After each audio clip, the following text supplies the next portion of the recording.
Clint. Yes. My apologies.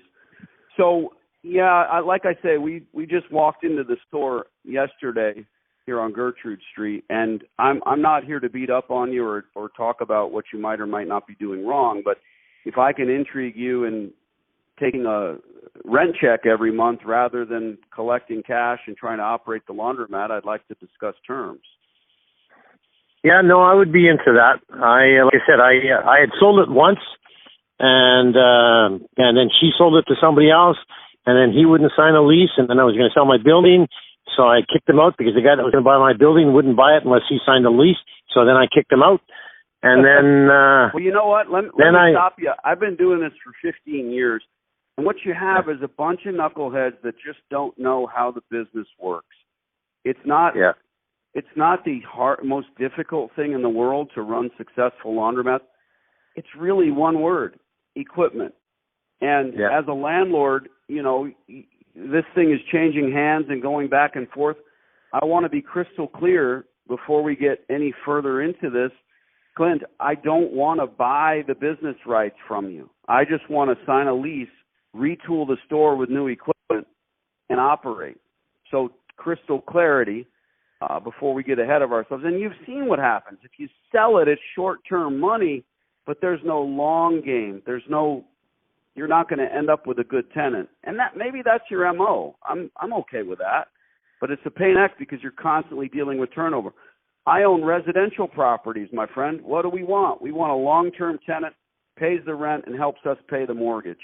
You know, and if we can come to an agreement, I'm certainly going to pay the rent on time because I understand what it takes to be successful in these businesses. What say you? As far as why am I calling you? Infrastructure. That's all. I'm after infrastructure. You know, I don't use paid attendants. I don't pay people under the table. I actually use contract employees. I give away the wash, dry, fold. I just do things a little different. But here's a call out of the blue, and I want to make sure that we understand each other so we can talk terms. Does that make sense? Yeah, no, if you want to put something together and email it to me or something, because like I said, I'm in Palm Springs. I'm here till December 22nd. Then I fly to Winnipeg to have Christmas for my kids. I don't come back to Port Alberni until April. Okay. Well, life is good, Clint, and what I'd like to do, honestly, is take this off your hands and pay you a rent check. I have 2 questions that you can certainly answer. And then I'll send you a letter of intent outlining our intentions. I'm Danny, my partner, Andrew Frazier. What is the square footage of the laundromat location?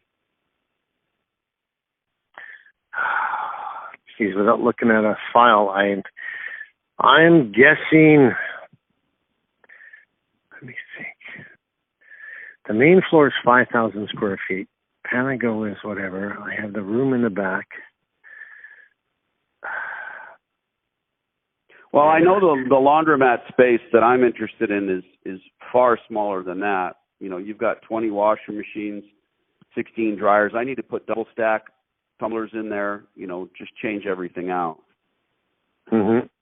Well, maybe the next question you can answer specifically. What, on a 15-year term, what would be your asking rate? Oh, you're talking about like per square foot, you mean? No, all in. If it's a gross lease rate, you know, simple terms. What do you want to collect? I just like simple numbers type thing in that. Good. Yeah. It's just like Panago pays me a flat rate. I put the Panago there. I built it there, but I got out after a year, and I just have a flat rate. I don't do triple net basically. I just have included in the top of my head and so on and so forth. See, I mean, it kind of depends on who's paying the water bill, who's paying the gas bill, you know, what type of machines you're putting in, electric, gas, you know, for dryers. Clint, I pay gas, water, electric. I wouldn't expect you to do that. I'm a laundromat operator. Okay. I'm going to pay all the bills. The equipment shouldn't matter to you because it doesn't matter to me. It doesn't matter at all. As far as gas, I mean, you have gas tumblers. There's 3 different gas meters on the building. Clint, what do you want to collect in rent? I would have to sit down and think about that, to tell you the truth. Okay. So you asked me to send you a letter of intent or put together a proposal. I can't do that. That would be foolish. I can't send you a proposal because I don't know what your asking rate of rent is. This is my cell phone number. What do you want to pay? What do you want to put in there? What do you want to pay? No. I'm originally from New York. I was raised to understand the quality of a dollar and a conversation and a negotiation, which is what we're in. This is not an argument. It's a negotiation. I'm going to ask again. Just tell me what you want to collect. If you're crazy, we'll part friends. If you're not, I'll give you a rent check for the next 15 years.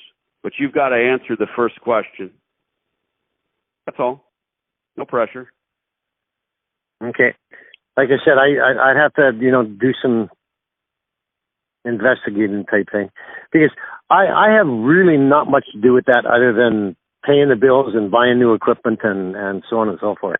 I fix, take with some machines when I'm there, but like I said, I'm only there half the year.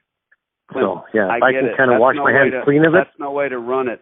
Lori is collecting cash for you. Come on, you know how that works. No, Lori doesn't collect the cash for me. No.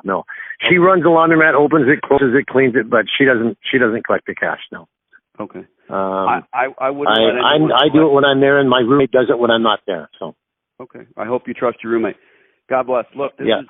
I'm ready to pull the trigger. I'll have a lease in your hand before you reach the next gas station.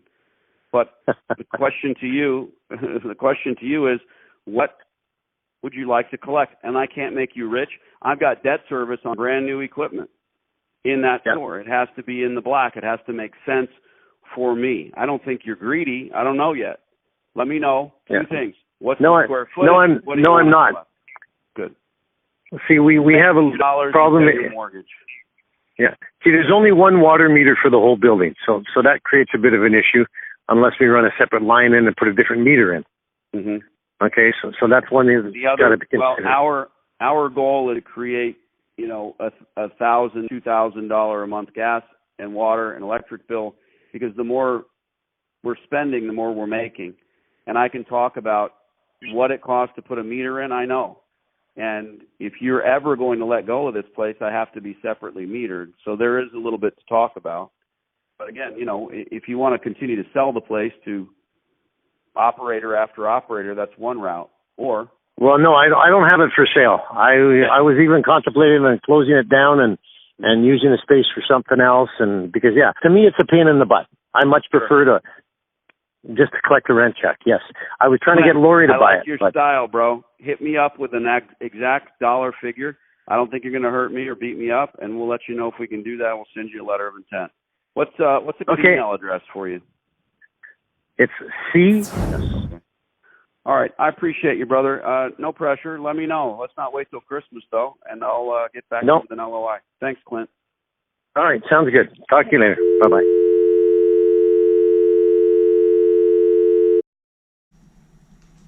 Well, hallelujah.